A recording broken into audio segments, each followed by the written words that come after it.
Estou sempre feliz em voltar ao Northland aqui em cima, é uma parte linda do país, mas é maravilhoso encontrar irmãos e irmãs que pensam como eu. E nos últimos 5 anos, você descobriu quem eram seus verdadeiros amigos, e todos nós passamos por esse tipo de processo. Por isso, acho que foi uma bênção para nós passarmos pelos últimos 5 anos. Foi um chamado espiritual para despertar, funcionou muito como as trombetas do Antigo Testamento, um aviso de que há um dia de julgamento por vir. E precisamos estar em paz com nosso Pai Celestial. Por isso, é um privilégio estar aqui e compartilhar com vocês hoje. E para aqueles que estão assistindo online, damos as boas-vindas calorosas, onde quer que você esteja assistindo a este programa. Certo, então me pediram para fazer 4 palestras aqui, 2 hoje e 2 amanhã. Então é como se houvesse uma espécie de ascensão em um crescendo. Começamos com uma introdução relativamente suave e vamos ficando cada vez mais diretos até amanhã à noite, certo? E esse é o caminho que vamos seguir. Hoje tenho 2 palestras, uma se chama Masmorra Digital 1 e como você vê na tela, a outra se chama Masmorra Digital 2. E amanhã vou falar sobre cuidado com o comprador 1 e cuidado com o comprador 2. Então essas são as 4 palestras que vamos abordar hoje e amanhã. Trago saudações da minha esposa, ela deveria estar aqui. Estamos com alguns reparos inesperados em nossa casa neste momento. Por isso, ela ficou em casa para cuidar disso enquanto acontece. Mas meu filho está comigo, ele está fazendo as gravações e é realmente um privilégio para nós compartilhar esses dias com vocês. Então, convido vocês mais uma vez a inclinarem suas cabeças comigo e convidarem o Espírito Santo para abençoar nosso tempo juntos. Pai Celestial, agradecemos pela bênção e pelo dom da vida. Pai, agradecemos pela certeza da vida eterna para aqueles que estão no livro da vida do Cordeiro. E, Senhor, enquanto nos reunimos aqui hoje no dia de preparação, enquanto aguardamos com expectativa as alegrias e a comunhão do próximo sábado, peço-te, Senhor, que o Teu Espírito Santo desça sobre nós, que tragas convicção e conversão renovadas a cada um de nossos corações e mentes. Pai, sabemos que estamos vivendo tempos grandiosos, mas, Pai, sabemos que antes de Jesus voltar haverá um tempo de angústia. E peço, Senhor, que cada um de nós seja encontrado no livro da vida do Cordeiro quando Jesus voltar. Então, Senhor, enquanto passamos esses 3 dias juntos, Senhor, um dos motivos pelos quais Tu dás dons à igreja é para edificar o corpo de Cristo. E assim, Pai, estou aqui hoje para fortalecer e edificar o corpo de Cristo. Que nossos membros e preciosas almas que estão assistindo presencialmente ou online estejam preparados para a vinda de Jesus Cristo. Senhor, não estamos aqui para preservar o passado, estamos aqui para proteger o futuro. E assim, Pai, peço que fales através de mim e por mim. Isso eu peço em nome de Jesus. Amém. Certo? Então, esta é a nossa jornada de hoje. Vamos analisar a conexão com a ONU Conexão. Vamos dedicar este primeiro momento para analisar as identidades digitais ao redor do mundo. Depois vamos ver exemplos de excessos no uso da identidade digital. Então vamos chegar às nossas conclusões. Estou falando sobre isso porque está acontecendo diante dos nossos olhos. E gostemos ou não, isso está acontecendo na América. E já temos uma identidade digital em evolução, mesmo que nem percebamos. E todos nós carregamos isso em nossos próprios bolsos e não está no seu telefone. Portanto, já estamos vendo essas coisas acontecerem diante dos nossos olhos e é por isso que intitulei nossa palestra de hoje de Masmorras Digitais. Então, começamos no final de 25. Há apenas alguns meses, o primeiro-ministro do Reino Unido anunciou a implementação de identidades digitais, identidades obrigatórias para toda a nação. Todos os cidadãos do Reino Unido serão obrigados até o final do atual Parlamento, final de 2029, a ter uma identidade digital. Essa identidade digital funcionará como um aplicativo no seu telefone, porque a suposição é de que todos têm um smartphone. E essa identidade digital foi supostamente criada para garantir que os empregadores só possam contratar cidadãos do Reino Unido em oposição a imigrantes ilegais. Agora, a realidade na Grã-Bretanha é que, nos últimos 20 anos, nossas elites políticas de todos os partidos abriram as fronteiras para a imigração em massa. O nome de menino mais comum atualmente na Grã-Bretanha é Mohammed. E assim, os governos têm recebido aos milhões imigrantes ilegais para entrar no país. Portanto, para o governo dizer que quer combater a imigração ilegal e que vai fazer isso implementando uma identidade digital é um tanto quanto desonesto. Mas a razão para a identidade digital era para que apenas aqueles que são cidadãos possam trabalhar legalmente. E este é o nosso primeiro-ministro, ou o primeiro-ministro deles. Eu sou cidadão dos jamais agora. Ele se chama Sir Keir Starmer. Ele diz o seguinte: se você vier para cá ilegalmente, não poderá trabalhar. A identidade digital é uma enorme oportunidade. Ela tornará mais difícil trabalhar ilegalmente neste país, tornando nossas fronteiras mais seguras. Agora, não importa o fato de que você precisa ter um número nacional de seguridade social e um passaporte para provar que pode trabalhar. Então, por que precisamos de um terceiro documento para provar que você pode trabalhar? Está além da minha compreensão. Eles já têm esses mecanismos de controle e equilíbrio em vigor. Portanto, isso parece ser apenas uma desculpa política conveniente para implementar uma identidade digital para toda a nação. O governo continuou dizendo que adotaria os melhores aspectos dos esquemas de identidade digital já existentes. Da Austrália, Estônia, Dinamarca e Índia, estou citando a necessidade das pessoas de acesso à educação, benefícios infantis, saúde, viagens e registros educacionais.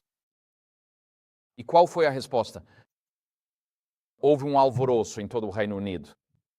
Não importava se você era de direita ou de esquerda no espectro político. Pessoas de todas as origens se uniram e disseram que não querem uma identidade digital em nosso país, porque afirmam que isso será uma masmorra digital. Daí o nome da palestra de hoje, nesta manhã. E assim houve uma grande resistência e o primeiro-ministro, sendo um verdadeiro democrata, disse que vai ignorar a voz do povo e que vai seguir em frente e fazer isso de qualquer maneira. Então é isso que está acontecendo no Reino Unido. Vamos dar uma olhada em por que isso está acontecendo em 2025 e 2026. Por que isso não aconteceu no ano 2000? Por que isso não aconteceu no ano de 2015? Porque esses documentos de identidade digitais estão sendo implementados não apenas na Grã-Bretanha, mas em muitos países ao redor do mundo. Neste exato momento, as identidades digitais estão sendo implementadas. Então, vamos dar uma olhada primeiro na ONU. Conexão. E a ONU adotou a Declaração Universal dos Direitos Humanos em 10 de dezembro de 1948. E o preâmbulo, como vocês veem aí na tela, da Declaração Universal dos Direitos Humanos diz, está aí na tela, diz, considerando, eu sei que está bem pequeno para vocês, isso é só para vocês saberem, está lá, eu não estou inventando, certo? Mas vocês podem pesquisar no Google por Declaração Universal dos Direitos Humanos, e esse é o primeiro texto que vocês vão ver. O preâmbulo diz isso. Considerando que o reconhecimento da dignidade inerente e dos direitos iguais e inalienáveis de todos os membros da família humana é o fundamento da liberdade, da justiça e da paz no mundo. E depois dessa menção aos direitos inalienáveis, ao conceito de direitos inalienáveis, que é uma palavra difícil de pronunciar, direitos inalienáveis, ele desaparece da Declaração Universal dos Direitos Humanos, e pelo restante desse documento, a ONU. Fala-se de direitos humanos em vez de direitos inalienáveis. E existe uma diferença profunda entre direitos humanos e direitos inalienáveis. Ok? Os direitos humanos não são direitos inalienáveis. Os direitos inalienáveis não provêm de nenhum governo, mas sim da própria criação à imagem de Deus. São iguais para todos os seres humanos. Elas provêm em virtude de terem sido criadas à imagem de Deus, numa ordem racional e moralmente criada, e como tal, são imutáveis. Eles não podem ser tirados de você. Eles não podem ser alterados. Seus direitos inalienáveis são seu direito de nascimento dado por Deus. Já os direitos humanos são concedidos pelos governos. E como regra geral, ao longo da história, sempre que uma nação tem uma Constituição, o que se observa é que quaisquer direitos que estavam sendo violados antes da Revolução, agora estão consagrados na Constituição da nova nação. Então, se o governo anterior, digamos a Constituição americana é um ótimo exemplo, os soldados britânicos eram alojados em casas americanas aqui na Nova Inglaterra, certo? Sim. E é por isso que isso está na Declaração de Direitos, para que isso não possa acontecer. E assim, o que acontece é que as constituições são frequentemente uma afirmação dos direitos que foram violados pela administração anterior. E se você quiser saber como era a situação antes de uma Constituição ser adotada, leia a Constituição, observe os direitos que estão explicitamente consagrados nela, e isso lhe dirá pelo que a nação estava passando antes de qualquer revolução ou reforma que tenha ocorrido, levando à nova Constituição.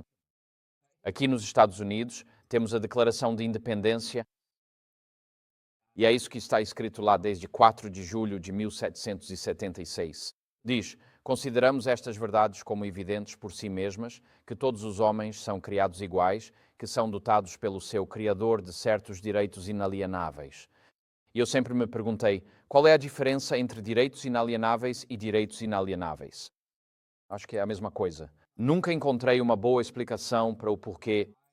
Às vezes é inalienável ou inalienável. Mas enfim, usei o. A Constituição diz, entre esses direitos inalienáveis, que entre eles estão a vida, a liberdade e a busca da felicidade. Que para garantir esses direitos, os governos são instituídos entre os homens, derivando seus justos poderes do consentimento dos governados. Que sempre que qualquer forma de governo se tornar destrutiva a esses fins, é direito do povo alterá-la ou aboli-la, e instituir um novo governo, lançando suas bases em tais princípios e organizando seus poderes de tal forma que, para eles, pareça mais provável garantir sua segurança e felicidade. E muitas vezes me pergunto se aplicássemos esses princípios à nossa própria estrutura de Conferência Geral. Mas não vamos seguir por esse caminho hoje. Então, voltando à ONU, Declaração dos Direitos Humanos, não há realmente menção a direitos inalienáveis após o preâmbulo. E então passamos a focar nos direitos humanos ao longo dos documentos. E a questão sobre os direitos humanos é que eles não são imutáveis. Eles podem ser concedidos pelos governos e podem ser retirados pelos governos. Os governos podem conceder direitos aos seus cidadãos por meio de um ato do Congresso ou do Parlamento, e o próximo governo pode simplesmente retirar esses direitos. E assim, os direitos humanos não são direitos absolutos, são simplesmente permissões temporárias que você tem do seu governo para fazer certas coisas. E você sabe, temos várias diferenças culturais ao redor do mundo sobre como interpretamos essas questões. Costumavam dizer na União Soviética que, na Grã-Bretanha, tudo é permitido, a menos que seja expressamente proibido. E na Alemanha, tudo é verboten proibido, a menos que seja expressamente permitido. E na União Soviética, tudo é nélsia, que significa proibido. Certo, então todos nós temos entendimentos diferentes quando lemos um documento, abordamos esses documentos com lentes culturais muito diferentes. Mas o artigo 6 da Declaração Universal dos Direitos Humanos diz o seguinte: todos têm o direito ao reconhecimento em todos os lugares, como pessoa perante a lei. Agora, isso soa ótimo, não é? Por implicação, portanto, a capacidade de provar sua identidade legal é um pré-requisito para a existência legal. Sem identidade legal, sem existência legal, você se torna uma não-pessoa. Você já alugou um carro em um aeroporto às 11 horas da noite? E tem alguém na fila ao seu lado e, esqueci minha carteira de motorista. Essa pessoa é uma não-pessoa. Ou você faz check-in em um hotel tarde da noite e a pessoa ao seu lado fez a reserva com o cartão de crédito de outra pessoa e esse cartão não está aqui e não deixam ela usar o próprio cartão de crédito. Essa pessoa se torna uma não-pessoa naquele momento. E eu vejo enquanto viajo pessoas esquecendo documentos essenciais e se tornando não-pessoas no contexto das viagens. Transporte, hospedagem, aluguel de carros, hotéis, isso acontece. E assim, o artigo 6 da ONU, Declaração dos Direitos Humanos, embora soe muito bonito, há um lado negativo implícito nisso. É que se você não tem nenhuma identidade legal, você não tem nenhuma existência legal. Agora, a Igreja Adventista celebra o artigo 18 da Declaração Universal dos Direitos Humanos, que diz que todos têm o direito de escolher sua própria religião e que não devem ser coagidos a isso. E nós dizemos, louvado seja o Senhor. Isso está, de fato, em uma de nossas declarações oficiais. Mas o problema com a Declaração Universal dos Direitos Humanos está no artigo 29.2 e no artigo 29.3, e você pode vê-los aí na tela. E é por isso que apoiar a Declaração Universal dos Direitos Humanos é profundamente problemático para nós como o povo remanescente de Deus. Porque está escrito ali, essa é a citação do artigo 29.2 e 29.3 da Declaração Universal dos Direitos Humanos. Diz que no exercício de seus direitos e liberdades, todos estarão sujeitos apenas às limitações determinadas por lei, unicamente com o objetivo de garantir o devido reconhecimento e respeito pelos direitos e liberdades dos outros e de atender às justas exigências da moralidade, da ordem pública e do bem-estar geral em uma sociedade democrática. O que isso te diz é que todos os direitos listados na Declaração Universal dos Direitos Humanos, nos artigos 1 a 28, não são absolutos. Eles não são inalienáveis. Eles estão sujeitos ao que for determinado pelas autoridades públicas como sendo para o bem-estar geral da sociedade, também conhecido como o argumento do bem comum. Então você tem direitos, e você tem o direito à liberdade de consciência no artigo 18 da Declaração Universal dos Direitos Humanos, mas isso está sujeito ao bem-estar geral de uma sociedade democrática. Se o governo determinar que o bem-estar geral exige a adoração aos domingos, por exemplo, você não terá direito de reivindicar a adoração no sábado. E então, no último parágrafo ali, cláusula 29.3, esses direitos e liberdades não podem, em hipótese alguma, ser exercidos contrariamente aos propósitos e princípios das Nações Unidas. Portanto, se as Nações Unidas declararem que um de seus princípios é preservar a nossa casa comum, e isso exigir lockdowns aos domingos e observância do domingo, algo que está sendo promovido todos os anos nos tratados sobre mudanças climáticas. Neste ano, agora mesmo em Belém, no Brasil, há uma enorme reunião no norte do país com milhares e milhares de ativistas, governos e ONGs de todo o mundo, e todos estão pressionando por uma ação coordenada contra as mudanças climáticas para salvar o planeta do que eles chamam de emergência climática. E se você observar a linguagem usada pela ADRA e a linguagem usada pelo Papa, ela é direcionada aos jesuítas. 10 dias atrás no Vaticano, é idêntico. Estamos todos falando a mesma linguagem, a necessidade de preservar nossa casa comum, a emergência climática e o bem comum. E assim, enquanto as nações e os povos do mundo se unem em torno do que supostamente consideram ser a emergência climática, e não houve aquecimento global esta manhã no Maine, posso garantir a vocês. Mas à medida que nos unimos em torno da suposta emergência climática, percebemos que jesuítas e a ADRA, a Agência Adventista de Desenvolvimento e Recursos Assistenciais, estão encontrando pontos em comum, uma linguagem comum e objetivos comuns para proteger nossa casa comum. Mas o ponto sobre esta declaração final aqui é que você não pode exercer a liberdade de consciência se ela for contrária aos propósitos ou princípios das Nações Unidas. Se um dos propósitos das Nações Unidas, como estão discutindo, é tomar medidas contra as mudanças climáticas para preservar nossa casa comum, e isso exige que todos nós descansemos um dia por semana, para preservar o mundo do ciclo incessante de consumo econômico, e esse dia for o domingo, então seu direito e responsabilidade dados por Deus de temer a Deus e dar glória a Ele e de honrar o dia de sábado, agora serão abolidos. As Nações Unidas não são uma organização democrática.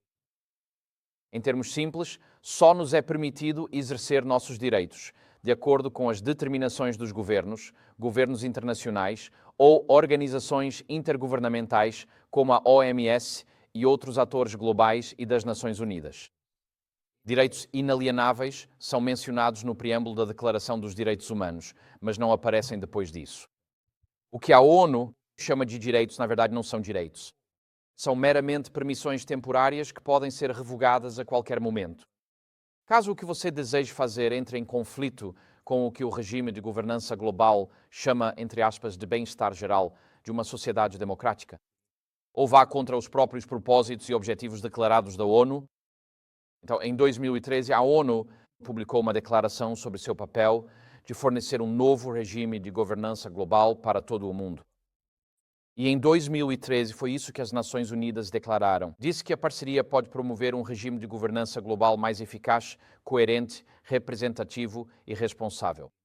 Um regime de governança global sob os auspícios da ONU terá que garantir que os bens comuns globais sejam preservados para as futuras gerações. Os bens comuns globais. O propósito da ONU é preservar os bens comuns globais, seja lá o que eles definam como tal. Essencialmente, os governos nacionais estão sendo reduzidos ao redor do mundo a traduzir as prioridades da governança global em políticas nacionais. Notamos no Reino Unido, antes do Brexit, que não importava em quem você votasse, no final das contas você recebia as mesmas políticas. Se você votasse no Labour ou no Conservative, que são a nossa versão de republicano e democrata, os rostos mudavam, mas as políticas essenciais não mudavam. Por isso, as pessoas votaram pelo Brexit. Elas não queriam mais nada com isso, com o que estava sendo ditado de Bruxelas. E mesmo assim, tivemos políticos que continuaram seguindo as velhas políticas e a velha agenda. Então, efetivamente, mudar de governo nas eleições nacionais só muda os jogadores, mas não muda as políticas globalistas centrais. E assim, você tem políticos diferentes, mas as mesmas políticas. Nos Estados Unidos, chamamos isso de Uniparty. O Uniparty em ação. Agora, em 2015, a ONU adotou a Agenda 2030. Você já ouviu falar da Agenda 2030? Nós ouvimos muito sobre o projeto 2025, mas talvez mais preocupante em nível global seja a Agenda 2030. Então, a ONU costumava ter o que chamavam de ODMs, ou Objetivos de Desenvolvimento do Milênio, e o objetivo era eliminar toda a pobreza humana. Até a virada do milênio, até o ano 2000. E, na verdade, eles fizeram progressos substanciais nesse sentido. Na verdade, isso não foi causado por ONGs, organizações não governamentais, não foi causado pela World Vision, Save the Children e ADRA.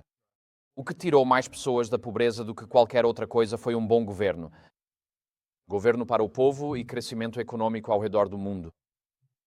Mas como eles não completaram a tarefa em 2015, a ONU aprovou a Agenda 2030, que possui 17 objetivos que eles chamam de Objetivos de Desenvolvimento Sustentável. E todos esses objetivos devem ser implementados globalmente pelos governos do mundo até o ano de 2030. Daí a urgência que vemos agora por identidades digitais, porque estamos chegando perto desse prazo de 2030. O objetivo da Agenda 2030 é erradicar a pobreza, promover a prosperidade e proteger o planeta até o ano de 2030. E esses objetivos de desenvolvimento sustentável estão no centro do novo regime globalista. E se você olhar para o Objetivo de Desenvolvimento Sustentável número 16, é o objetivo que você vê na tela: promover sociedades justas, pacíficas e inclusivas. E você diz, bem, isso não parece nada ruim. Quero dizer, isso sempre é apresentado em uma linguagem bonita e positiva. É como, sabe, quando meu pai diz, Connor, ele disse, eu gosto de conversar com você. Sabe, isso parece algo agradável, até você perceber que vou ter uma conversa de aprendizado aqui, não apenas uma conversa comum.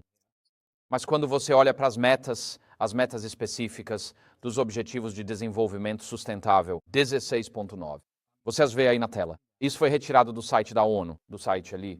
Todas parecem boas até chegar a essa última aqui embaixo. Aqui, 16.9 diz, até 2030, fornecer identidade legal para todos, incluindo o registro de nascimento. Eu costumava trabalhar no Azerbaijão, eu ficava bem na fronteira com o Irã.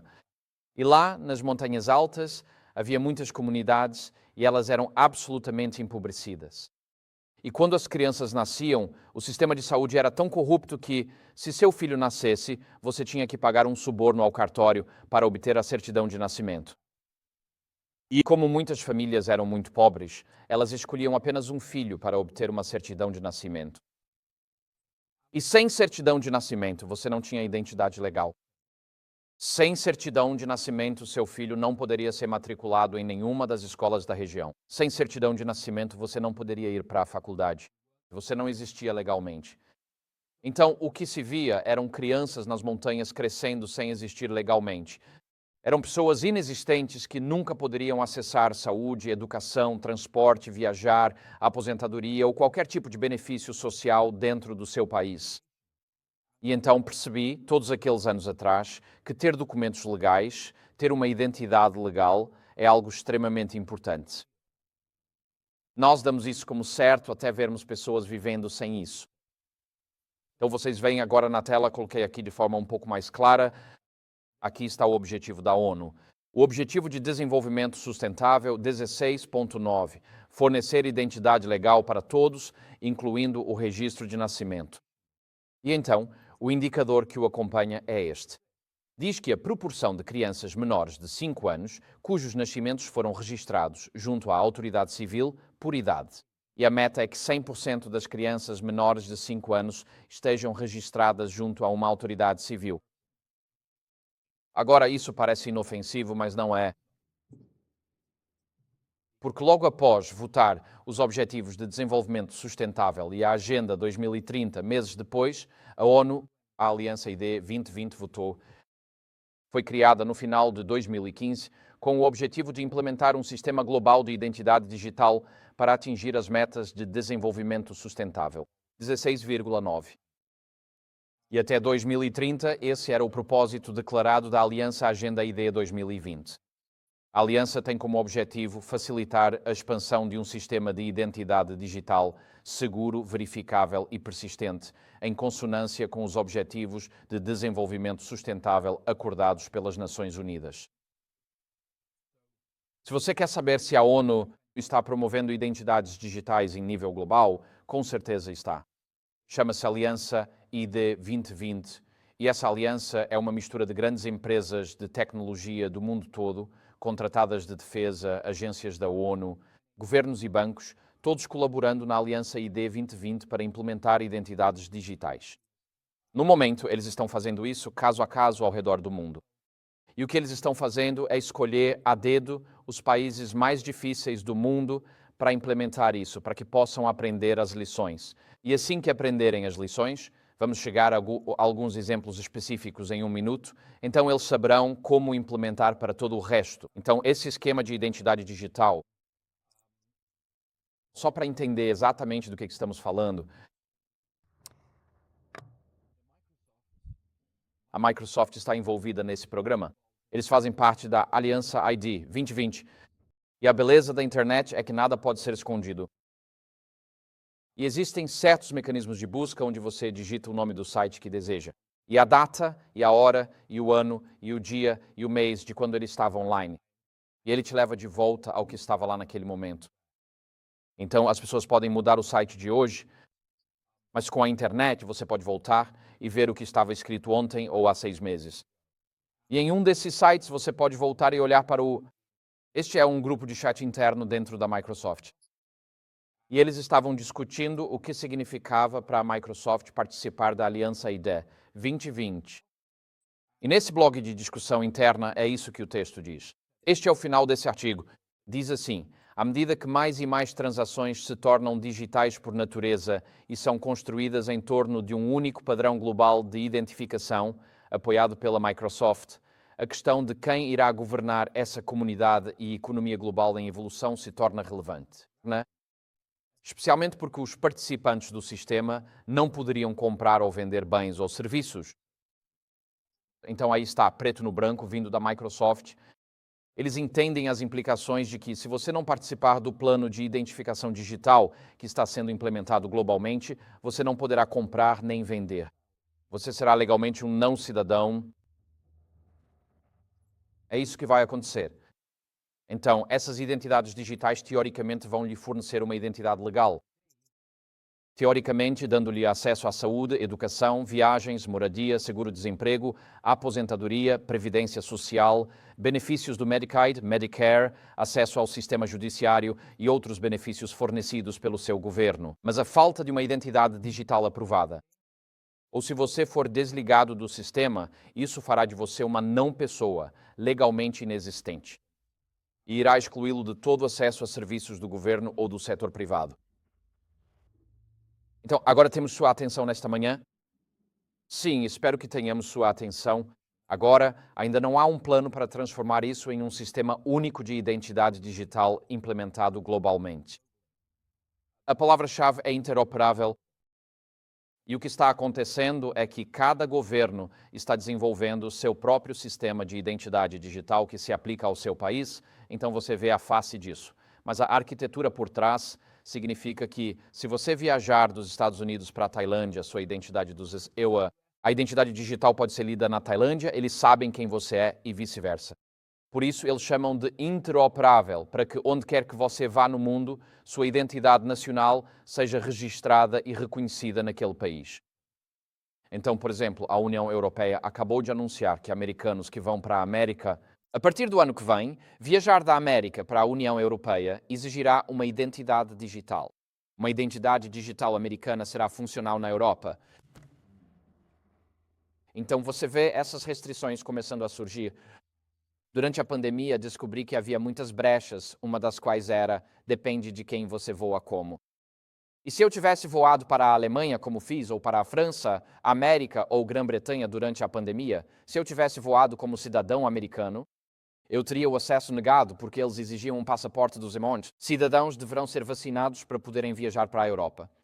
Eu sempre viajei com o meu passaporte irlandês, porque assim eu voltava para casa como irlandês e, portanto, não precisava de vacina, já que tinha um passaporte irlandês. E quando viajei para a Grã-Bretanha, viajei com o meu passaporte britânico, porque estava voltando para casa e, portanto, as normas de vacinação se aplicavam. Ok? Só quero te encorajar, consiga o máximo de passaportes que você puder encontrar. Aqui no Maine, se você tem parentes, se você tem um avô ou avó que nasceu na Irlanda, você se qualifica para a cidadania irlandesa. É um passaporte da UE. Isso pode ser extremamente útil algum dia. Não. Jones disse que um dia os adventistas na América se arrependerão disso. Eles não partiram antes de receberem a marca da besta. As restrições começam aqui. Então, é isso que a Microsoft está dizendo. O verdadeiro objetivo da Agenda ID 2020 é o seguinte: triplo. O primeiro é capacitar um regime de governança global, o segundo é explorar ameaças, tanto reais quanto imaginárias, para avançar os objetivos do novo regime globalista. Você pode chamar isso de análise hegeliana e, em terceiro lugar, é forçar um sistema de identificação digital centralizado, injustificado e indesejado a toda a humanidade. É isso que os governos do nosso mundo estão fazendo ativamente em todo o mundo hoje. A maioria dos governos do nosso mundo está implementando isso ativamente enquanto falamos. Então, vamos falar sobre essas identidades digitais ao redor do mundo. Agora, o que você percebe ao ler a literatura é que esses planos estão sempre envoltos e batizados em palavras calorosas e reconfortantes. Essas são algumas das palavras usadas na literatura. Líderes da ONU e de ONGs falam sobre inclusão financeira. Eles falam sobre reduzir a lacuna de identificação. Eu não sabia, eu estava preocupado com a lacuna de identificação, mas aparentemente deveríamos estar. Eles falam sobre sistemas financeiros centrados no cidadão, ou de forma ainda mais kafkiana, falam sobre o dinheiro do povo. O dinheiro do povo. Na verdade, isso está implementando o estabelecimento de um sistema financeiro global que recompensa os obedientes e pune aqueles que se recusam a se curvar à nova agenda globalista. Então, na Tailândia hoje, eles já implementaram a nova identidade digital. Eu costumava trabalhar com a Adventist Frontier Missions, e eles estão cientes disso. O que aconteceu na Tailândia foi que todos os celulares agora estão vinculados a cartões SIM. Você não pode comprar um cartão SIM sem vinculá-lo a um número de identificação digital. Isso significa que você não pode comprar um celular descartável. Isso significa que você não pode ter uma conversa privada quando realmente quiser. Não é mais possível ter uma conversa telefônica anônima na Tailândia. Na Nigéria hoje, um dos países mais populosos do mundo e com suas próprias tensões internas entre muçulmanos no norte e cristãos no sul, há uma grande luta acontecendo entre o governo e o povo.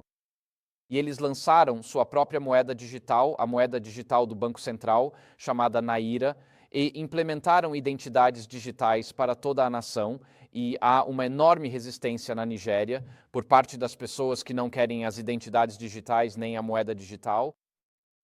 Por isso, a Nigéria está se tornando um ponto focal para o Bitcoin, porque é uma criptomoeda fora do controle do governo.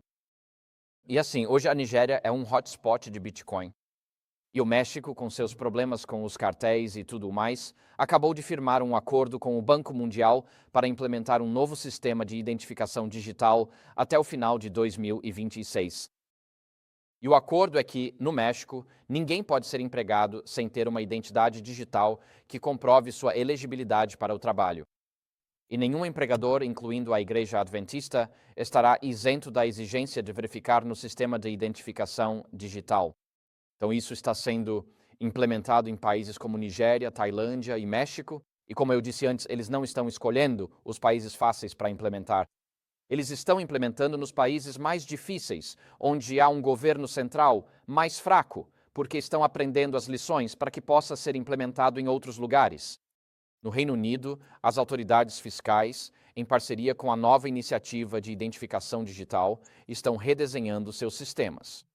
Assim, os autônomos e as pequenas empresas serão obrigados a enviar seus dados fiscais trimestralmente, em vez de no final do ano fiscal, usando um software aprovado pelo governo. Isso dá ao governo uma supervisão e visibilidade mais contínuas sobre as atividades financeiras e empresariais das pessoas. E bilhões estão sendo gastos para conectar todos esses bancos de dados que o governo possui internacionalmente em algo que eles chamam de Sistema de Banco de Dados Integrado. Assim, você solicita uma carteira de motorista e essa informação fica visível para todos os outros departamentos do governo, não apenas para o DVLA. O que isso significa é que o John Doe, que solicita uma licença de pesca, é reconhecido pelo funcionário administrativo. Com quem você está falando? Como o mesmo John Doe que recebe um auxílio de cuidador e o mesmo John Doe que paga $1.500 trimestralmente em imposto de autônomo. Bancos de dados integrados permitem que o governo tenha uma visão de 360 graus de todas as suas interações com cada braço do Estado. Hoje Em quase todos os países do mundo, os benefícios e serviços do governo geralmente são oferecidos de forma padronizada, igual para todos. Existem algumas variações, como as reformas do SNAP que estão sendo propostas agora, em que você precisa fazer um certo número de horas de trabalho voluntário para receber seus benefícios do SNAP. Mas, como regra geral, o atendimento de saúde e os benefícios do governo são oferecidos de forma padronizada, igual para todos. Com identidades digitais, governos e bancos de dados integrados, os governos podem adaptar sua assistência a cada indivíduo de forma condicional e personalizada. Ou seja, o acesso ao bem-estar e aos sistemas do governo é condicional, dependendo do cumprimento de quaisquer exigências governamentais em vigor no momento. Talvez o maior exemplo de identidade digital atualmente seja a Índia. E na Índia, em 2016, eles aprovaram a lei Aadhaar e as Nações Unidas, por meio da IDE 2020, firmaram parceria com o governo indiano para implementar o sistema Aadhaar. E hoje, quase 90% dos 1,4 bilhão de cidadãos indianos estão registrados com um número de identificação de 12 dígitos, conhecido como número de conta pessoal. O registro envolve escaneamento da íris e verificação de todas as 10 impressões digitais para se cadastrar como residente, e que toda a sua identidade fica armazenada em um único banco de dados centralizado, conhecido como Repositório Central de Dados de Identidades. Teoricamente, a participação é voluntária, mas você precisa de um número de conta pessoal para pagar impostos pessoais, obter restituições fiscais, abrir ou usar uma conta bancária, ter um cartão de crédito, fazer qualquer transferência bancária, qualquer transferência acima de $600. E há uma enorme variedade de benefícios e subsídios do governo, como saúde e educação, acesso a grãos e trigo subsidiados, sementes e fertilizantes para os agricultores, tudo isso exigindo um PAN, um número de conta pessoal no sistema de identidade digital Aadhaar. Mas, como dizem, o sistema é totalmente voluntário. A decisão é sua. Você pode optar por não participar, desde que não precise pagar impostos, não compre um veículo, não faça transações financeiras, não queira uma conta bancária, não queira acesso ao governo, à saúde, à educação ou à previdência social, não precise de acesso a alimentos, grãos ou sementes subsidiados e nunca deseje votar. A escolha é claramente sua, mas é totalmente voluntária. E no ZY, E quanto a nós? Bem, você já ouviu falar do Real ID Act. Você deveria lê-lo. O Real ID Act de 2005 estabeleceu padrões mínimos de segurança para ajudar a aprimorar as carteiras de motorista e carteiras de identidade emitidas pelos estados. Foi assim que ele foi apresentado. A lei proíbe que agências federais aceitem qualquer informação que não atenda a esses padrões e exige a coleta de informações pessoais específicas, incluindo seu nome completo, data de nascimento, número do seguro social, endereço residencial, assinatura e uma fotografia. E essa padronização da coleta de dados em todos os estados dos Estados Unidos está criando um perfil abrangente de todos os indivíduos, o que muitos críticos demonstram que levará a um aumento da vigilância governamental. Agora, nos dias de hoje, nos Estados Unidos da América, os seguintes estados migraram suas carteiras de identidade reais para identidades digitais. São eles Arkansas, Arizona, Califórnia, Colorado, Geórgia, Havaí, Iowa, Louisiana, Maryland, Montana, Novo México, Nova York, Ohio, Utah, Virgínia, Virgínia Ocidental e Porto Rico. Esses estados já digitalizaram o sistema de Real ID e isso está sendo implementado nos demais estados.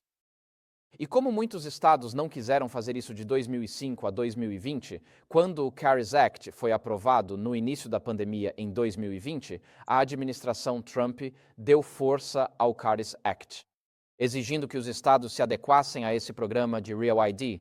Eles não estavam apenas oferecendo ajuda para as pessoas afetadas pela Covid, eles estavam, na verdade, implementando o mecanismo para uma identidade digital para o restante do país.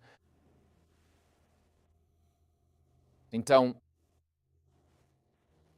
vamos dar alguns exemplos de identidade digital. Eu recomendo que você volte e leia o Real ID Act, porque a linguagem para o que ele pode ser usado é, às vezes, realmente vaga.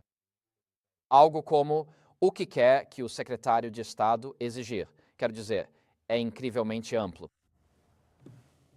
Não é só para que você tenha mais identificação na sua carteira de motorista ou possa viajar com ela. Então vamos ver exemplos de abuso da identidade digital. O problema disso é que enfrentamos um dilema. Todos queremos mais conveniência, mas com mais conveniência vem mais controle. E estamos dispostos a sacrificar a liberdade pessoal e a segurança pessoal se tivermos o que achamos moderno ou mais conveniente hoje. E porque não estamos dispostos a dar um passo atrás e perceber que os dispositivos que carregamos no bolso são essencialmente instrumentos de vigilância 24 horas por dia, 7 dias por semana. Amamos a conveniência de ver YouTube, localizar hotéis no mapa e usar apps no celular. Mas essa facilidade nos seduz a aceitar vigilância total, 24 horas por dia em nossas vidas. E assim, há alguns exemplos claros de como as identidades digitais extrapolam seus limites. Então, aqui você tem... Este é o ponto de conexão. É para isso que você a tem. É para isso que ela é usada, teoricamente. E é assim que ela pode ser mal utilizada por governos. E algumas dessas coisas, quando eu digo talvez, já estão sendo mal utilizadas por governos. Então, a primeira são seus registros de saúde aqui em cima. Teoricamente, ter seus registros de saúde digitais ajuda a manter um controle mais preciso de todos os seus medicamentos. Na realidade, ter uma identidade digital que tem acesso ao seu histórico médico permite que o governo impeça a entrada em partes de uma cidade se suas vacinas não estiverem em dia. Foi isso que aconteceu na China em 2022 e 2023. As identidades digitais das pessoas foram desativadas, o que significava que elas não podiam acessar trens e ônibus e eram barradas em determinadas áreas. E quando cidadãos chineses quiseram protestar em bancos que não estavam devolvendo seus depósitos, o governo simplesmente desativou suas identidades digitais. Isso é conhecido como geofencing. E o governo limita ou controla onde você pode ir na cidade, acessando, controlando pelo seu celular para onde você pode ir. E isso desativa todos os mecanismos que você precisa para chegar aonde quer ir. Sim, isso aconteceu há alguns anos na China. Depois você tem o aplicativo do seu provedor de saúde. Alguém aqui tem um aplicativo de saúde no celular? Sim? Sim, a maioria de nós faz isso. Usamos isso para interagir com visitas hospitalares. Quando você recebe uma carta do seu médico de atenção primária, certo? Recebo uma carta do meu médico de família após meu exame médico anual. Eu me sento, respiro fundo e rezo o suficiente. Eu digo, Senhor, que o Senhor perdoe essa médica pelo que ela está prestes a me dizer. E então eu me sento e leio tudo. E ela me dá uma bronca dizendo que meu LDL está muito alto, ou às vezes que meu LDL está muito baixo. Eu fico pensando, o que eu deveria fazer em relação a isso? Eu não sou moralmente responsável por ter HDL mais alto ou mais baixo do que o esperado. Mas enfim, isso é outro assunto.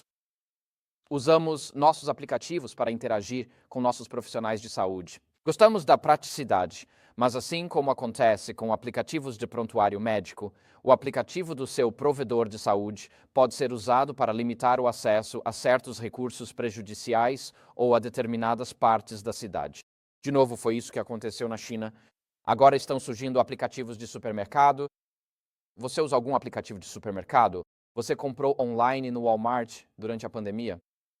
Certo, os aplicativos sabem o que você está comprando para entrega em casa. Muita gente usou isso durante a pandemia. Isso pode ser usado para racionamento de alimentos, também pode ser usado para negar comida aos socialmente não conformes. Se você não entra na linha, se não segue as regras, então vamos cortar seu acesso à comida. Google Maps e serviços de localização. Quem usa o Google Maps no celular? E quando você baixa um aplicativo no seu celular, sempre aparece uma pergunta sobre permissões. Você permite compartilhar essas informações? Sim. Sempre diga não, ok? Porque quando você diz sim, está permitindo essa interoperabilidade entre todos os seus aplicativos. Então, todos os provedores sabem o que está acontecendo na sua vida, não apenas aquele provedor específico. E assim, com o Google Maps e os serviços de localização, isso dá visibilidade da sua localização. O excesso nisso é o perfilamento comportamental daqueles. E um dos benefícios ou efeitos colaterais dos telefones 5G é que existem camadas de rastreamento embutidas no sistema 5G. Com seu telefone 5G, para monitoramento constante, sabem exatamente onde você está. O sistema rastreia seu trajeto automaticamente. A China foi pioneira nisso no Tibete entre o fim dos anos 90 e início de 2000. Depois, o governador do Tibete foi para o noroeste, para Shanxi, terra uigur. E a principal cidade dos uigures se chama Urumqi. E os uigures estavam um pouco inquietos. Eles não queriam fazer parte da China. E assim, nos últimos 15 anos, o governo chinês reprimiu com muita força esse grupo religioso minoritário. Você provavelmente já ouviu falar da perseguição aos uigures, onde os homens são levados para campos de reeducação e doutrinação, e o governo chinês transferiu homens Han para suas casas para viverem como maridos com suas esposas. E eles estão tentando exterminá-los por meio da reprodução e destruir a dinâmica familiar. Bem, o governo chinês instituiu um sistema de crédito social em todo o país e o implementou em caráter experimental em Urumqi. E eles instalaram câmeras inteligentes em cada esquina, em todas as entradas de todos os prédios. E eles podiam rastrear qualquer pessoa. E a inteligência artificial está sendo usada para isso. Se você está indo para a casa do trabalho à noite e de repente pensa, preciso comprar para mim, sei lá, um saleiro para casa. Eu só dou uma passada no Walmart e compro isso. Isso é sinalizado no sistema como estando fora do seu trajeto normal de rato. E se o sistema achar que isso é suspeito, ele pode bloquear o seu acesso à loja. E esse tipo de estado de vigilância 24 horas por dia, 7 dias por semana, já existe na China. E isso vem acompanhado de um sistema de crédito social, onde se você está nas redes sociais na China e não curte peças de propaganda do governo o suficiente todo mês, então você perde benefícios. Você não tem acesso a um passaporte. Seus filhos não podem viajar para o exterior para estudar. Você não pode obter um visto estrangeiro. Não pode morar em uma parte melhor da cidade. O governo chinês tem um esquema de crédito social muito avançado e ele está atrelado a identidades digitais que estão sendo implementadas em todo o país. Isso está chegando até nós. Hoje temos uma versão mais branda chamada de cultura do cancelamento, mas isso está vindo para o nosso lado. Chamamos isso de perfil comportamental com o Google Maps. Você tem itens tokenizados, provavelmente já ouviu falar do trabalho de tokenização com o Banco de Compensações Internacionais. E assim, todo país tem um banco central, mas o banco central de todos os bancos centrais é conhecido como o BIS, o Banco de Compensações Internacionais. E eles estão se movendo o mais rápido possível para tokenizar todos os ativos ao redor do mundo. E você pode perguntar, bem, como isso me afeta? O problema é que o governo pode negar o seu acesso aos seus próprios ativos.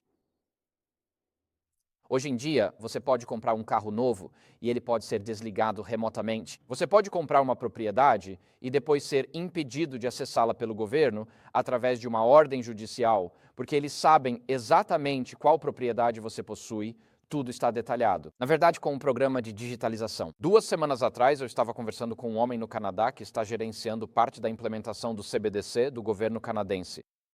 Ele me disse que o sistema está sendo projetado.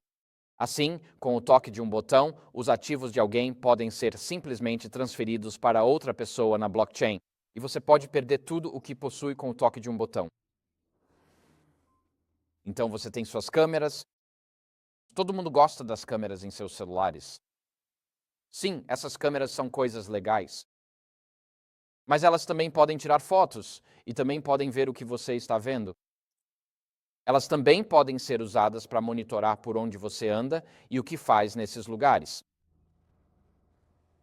Então, se você tem um notebook em casa à noite, os laptops têm uma câmerazinha na parte de cima da tela, certo? Eu sei que o Bill Gates e o Elon Musk, quando usam seus laptops, cobrem essas câmeras. Porque as pessoas podem acessar seus computadores e gravar o que está acontecendo no seu quarto sem que você saiba. Então chegamos ao assunto de identidade digital, redes sociais, aplicativos de mensagens e hoje em dia as pessoas vivem nas redes sociais. Adoramos postar fotos de casamentos e de mim muito feliz enquanto estou em meio à depressão. Mas também podem ser usados para a criação de perfis. Todas as comunicações feitas em um smartphone são vistas pelas empresas de aplicativos de redes sociais e isso pode ter consequências. Ainda hoje, se você estiver contratando profissionais da geração Z ou millennials, a maioria dos empregadores deve... Bem, eu sei, mas tudo o que tenho visto é que os empregadores estão analisando seu histórico nas redes sociais. Hoje em dia, ninguém contrata alguém sem antes verificar seus perfis no Facebook, Instagram e Snapchat. Isso lhe dará uma ideia de com quem você está lidando mais do que qualquer outra coisa. As pessoas postam coisas às 3 da manhã, quando estão exaustos e não há filtro funcionando. É incrível o que você pode aprender sobre alguém naquelas conversas às 3 da manhã, postagens. E assim, mesmo nós, adventistas, já fizemos isso. Já verifiquei os perfis do Facebook das pessoas antes de tomar decisões de emprego. Mas imagine se isso estivesse sendo usado sistematicamente contra todos os cidadãos. Depois você tem os smartphones que usamos para telefonar, redes sociais, bancos e outros aplicativos. Mas também é um dispositivo onipresente de escuta, rastreamento e localização. E por meio das redes 5G, ele fornece um dispositivo de geolocalização 24 horas por dia para que agências de vigilância do governo possam rastrear você onde quer que vá no mundo. Então você tem os dois últimos aqui. Com IDs digitais é possível fazer perfis religiosos e políticos. Qualquer religião considerada inadequada pode ser tratada por meio da imposição de restrições direcionadas a viagens, compras e transações financeiras. Também pode ser usado para determinar sua orientação política e assim direcionar ou restringir você conforme desejarem, inclusive sua capacidade de ir votar. Portanto, essas identidades digitais que estão sendo implementadas não são tanto para inclusão financeira, mas sim para controle financeiro. Sabe, antigamente, quando meu filho estava crescendo, eu dizia, David, te pago $5 para cortar a grama, é um trabalho de 3 horas. Ele ficava feliz em receber $5 e eu ficava feliz em pagar $5 por um trabalho de 3 horas. Mas com IDs digitais e moedas digitais, você não pode mais fazer essa transação pessoal. Você terá que fazer uma transação digital e essa será uma transação tributada. Tudo será conhecido pelo governo.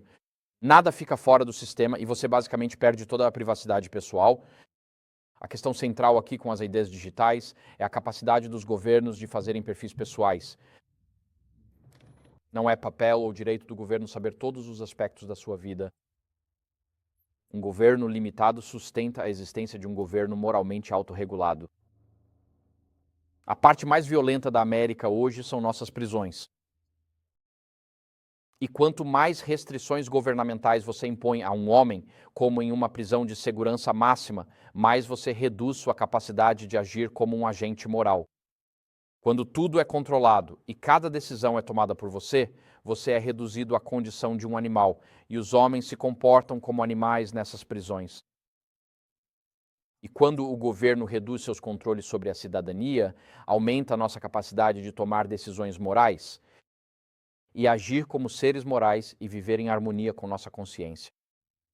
E assim, à medida que vemos o aumento dos controles do governo sobre a sociedade, o resultado natural é que veremos mais comportamentos semelhantes aos de animais, porque estamos perdendo nossa capacidade de agir como agentes morais em uma criação moral.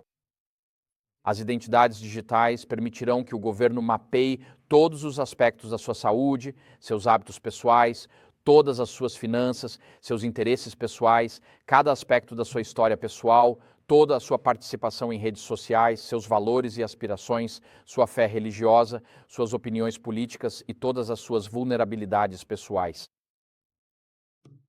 E isso também permite que os governos ajam com base nesse conhecimento. Não se trata apenas de um perfil pessoal. O problema dessas identidades digitais é que você confunde conhecimento íntimo, você pode fundir o conhecimento íntimo sobre um indivíduo com o poder coercitivo do Estado. E quando você funde o conhecimento íntimo sobre o indivíduo com o poder coercitivo do Estado, isso significa que o governo terá a capacidade de restringir todo o seu acesso a viagens, comida, dinheiro, acesso aos seus próprios pertences. Isso vai te cortar do acesso a utilidades e moradia, desemprego, assistência médica, contas de aposentadoria, apoio social. Por isso, o avanço das identidades digitais representa uma ameaça tão profunda às liberdades civis e religiosas em todo o mundo. Um aplicativo assim, esses aplicativos que estão sendo lançados, inevitavelmente será um instrumento de uma sociedade de vigilância e controle total sob o pretexto de inclusão digital e identidade digital. Então eu espero que minha esposa diga: Conrad, você tem uma habilidade única de animar as pessoas. E a única notícia boa agora é que o almoço será em 35 minutos. E esta é a mais leve de todas as conversas. Temos estes próximos 2 dias. Tudo bem? Mas a função de um pastor não é preservar as instituições do passado. É para preparar as pessoas para o que está por vir. Queremos preparar as pessoas para estarem prontas quando Jesus voltar. E sabemos que entre agora e lá haverá um período difícil pela frente, como nunca houve desde que as nações surgiram. A irmã White disse em 1895, e estou parafraseando-a aqui, que o preço dos alimentos subiria tanto e os homens ricos controlavam o acesso ao fornecimento de alimentos, mas havia fome nas cidades da Índia, da China e da América. E ela diz que isso levará a uma nova guerra civil nos Estados Unidos. Ela disse isso em 1895. Então ela diz: isso introduzirá o tempo de angústia de Daniel 12, 1-2. Portanto, sabemos que há polarização social em nosso país. Vimos o que aconteceu com o risco de corte dos benefícios do SNAP há apenas 2 semanas. As pessoas estavam dizendo: vamos simplesmente pegar para nós mesmos. A lei e a ordem vão entrar em completo colapso. E o que estamos vendo hoje na América não é uma divisão entre direita e esquerda, mas sim entre as elites sociais e o povo. Seja a AOC ou Donald Trump, todos estão argumentando em favor do povo em relação às elites. Não é mais uma questão de direita ou esquerda. Portanto, nosso papel como pastores é preparar as pessoas para o que está por vir. Quando estive em Toronto há 2 semanas, sentei-me em um restaurante libanês. E essa é a minha comida favorita, aliás. É uma deliciosa comida libanesa. É saudável, nutritiva e com saladas frescas. É maravilhoso. E havia uma igrejinha do outro lado da rua e as pessoas passavam por ali. Meus olhos foram atraídos para lá. Parecia uma senhora de sari. E era da cor disso aqui, dessa luz, como latão desbotado. Ela sentava ali com o sari na cabeça e a mão levantada assim, cruzando as pernas na rua. E a sociedade simplesmente passava por ela. E eu a observei antes de perceber. Aquilo é uma estátua. Não é um ser humano de verdade, é uma estátua. E ela estava sentada ali, na entrada da igreja, com as mãos estendidas, sem nem olhar para cima, pedindo algumas moedas para quem passasse. Mas era uma estátua. Meu filho estava comigo e eu disse, está vendo aquela estátua ali? O povo de Deus vai ser assim um dia, do lado de fora da sociedade, excluídos de toda a participação em todos os serviços financeiros e governamentais. Talvez despejados de nossas casas e propriedades que achávamos que já estavam quitadas. Mas você não pode pagar o imposto de propriedade se não receber a marca da besta, então sua propriedade se vai. É aí que vamos estar. Mas Deus cuidará dos seus. Então pense nisso e pergunte a si mesmo, por que estamos lutando por casas, carros, férias, contas bancárias e fundos de aposentadoria? Um dia, com o sistema de identificação digital, tudo isso pode ser desligado com o apertar de um botão. O que importa é a salvação, não os dólares na nossa conta bancária ou os bens no nosso balanço patrimonial. Então, o nosso tempo aqui acabou. Preciso encerrar por aqui. Enquanto a ONU fala sobre inclusão, na realidade está construindo um sistema global de identificação digital que é inerentemente excludente e será usado para punir críticos do regime ou vozes dissidentes silenciosas, cortando-os de qualquer participação na sociedade. Nós conhecemos isso como a marca da besta em Apocalipse 13. E é interessante para mim como tantos comentaristas seculares agora estão falando sobre a marca da besta.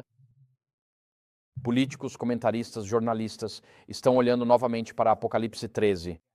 E eles estão falando sobre isso nas redes sociais e dizendo o que esse capítulo realmente significa.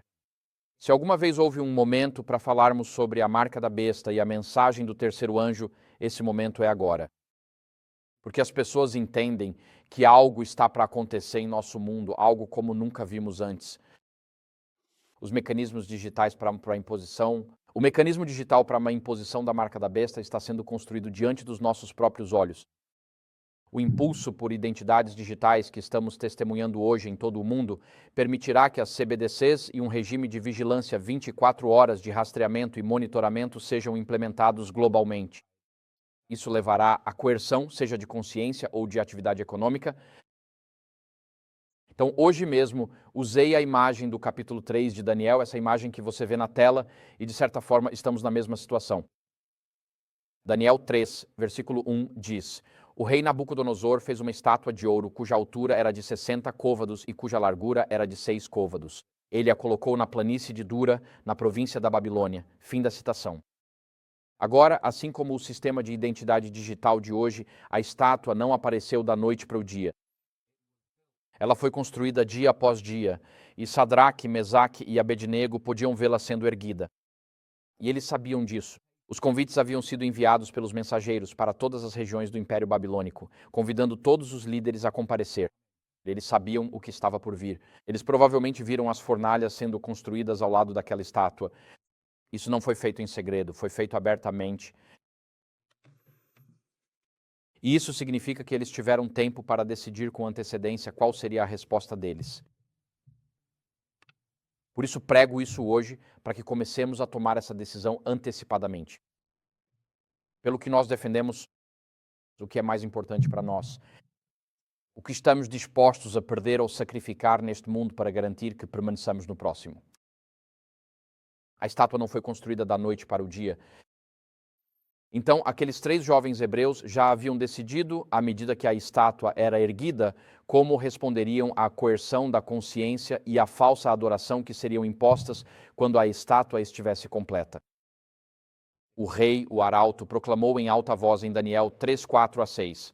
A voz é ordenado, ó povos, nações e línguas, que, quando ouvirdes o som da trombeta, da flauta, da lira, da cítara, da harpa, do tambor e de todo o conjunto musical, deveis prostrar-vos e adorar a estátua de ouro que o rei Nabucodonosor levantou. Quem não se prostrar e adorar será imediatamente lançado numa fornalha de fogo ardente. Assim, Deus fez de Nabucodonosor o governante em assuntos civis, mas Nabucodonosor quer ser o governante tanto em assuntos civis quanto religiosos. E Deus nunca deu às autoridades civis o direito de governar em questões religiosas. As autoridades civis existem para regular o comportamento interpessoal, a segunda metade dos 10 mandamentos, mas não são autorizadas por Deus a regular os 4 primeiros mandamentos, que dizem respeito ao nosso relacionamento com Deus.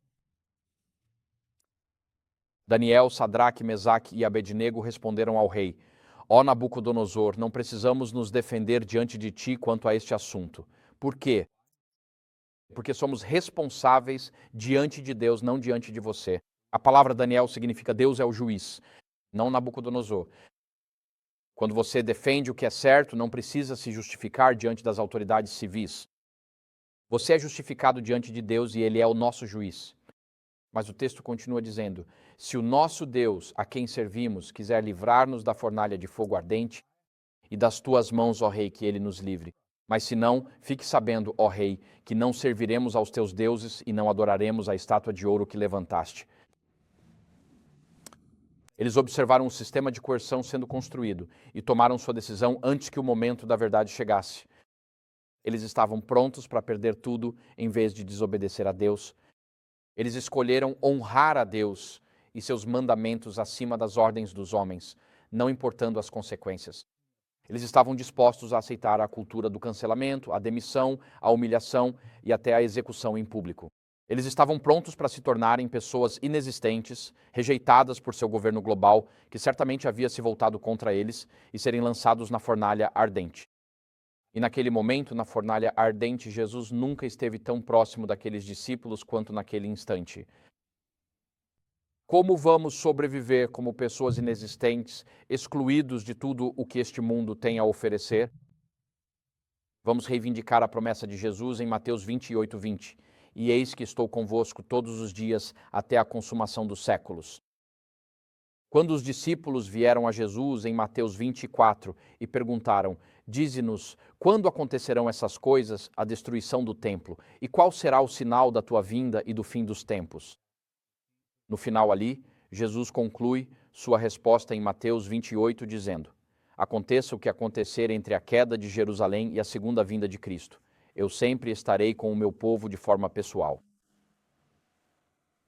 Se olharmos para nós mesmos é assustador. Mas temos essa história de Daniel 3 como um lembrete de que nunca estamos mais próximos de Jesus do que quando ele está conosco no fogo. Ele os livrou no fogo, a fé deles foi vindicada e Deus foi glorificado diante de todo o Império Babilônico. A promessa de Jesus àqueles discípulos é a mesma promessa para nós aqui hoje.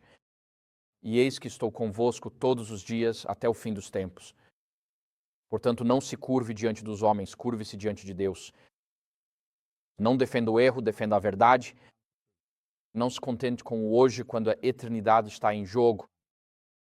E aconteça o que acontecer, que Deus seja glorificado por meio do nosso testemunho perante os homens e os anjos que observam, escolhendo o hoje e escolhendo a eternidade. Amém. Vamos encerrar com uma oração. Eis aqui o nosso Pai Celestial. Estamos observando a estátua de ouro que está sendo meticulosamente construída diante de nossos olhos. Pai, escutamos atentamente a linguagem, compreendemos perfeitamente o que virá da profecia. Pai, alguns vocês sepultarão antes que chegue esse tempo difícil. Mas, Pai, pela tua graça e misericórdia, eu gostaria de ver Jesus voltando. Quero estar entre aqueles que não clamam para que as pedras caiam sobre eles e os escondam do rosto daquele que está sentado no trono e do Cordeiro, Pai. Quero estar entre aqueles que ficarão firmes e dirão: Este é o nosso Deus, a quem temos esperado. Então, Senhor, entre agora e aquele dia, dá-nos sabedoria e discernimento, e sabedoria para termos as prioridades certas em nossas vidas. Guia-nos no uso dos talentos e do tempo que Tu derramaste em cada uma de nossas vidas. E, Pai, reivindicamos a promessa de Jesus de que não importa o quanto sejamos perseguidos, não importa o quanto sejamos transformados em pessoas insignificantes, reivindicamos a promessa de Jesus de que Ele estará sempre conosco até o fim dos tempos. Então, Pai, enche-nos agora com o Teu Espírito, guarda-nos com os Teus anjos, e que o amor, a graça e a pessoa de Jesus resplandeçam em tudo o que dissermos e fizermos. Em nome santo dele, oramos. Amém.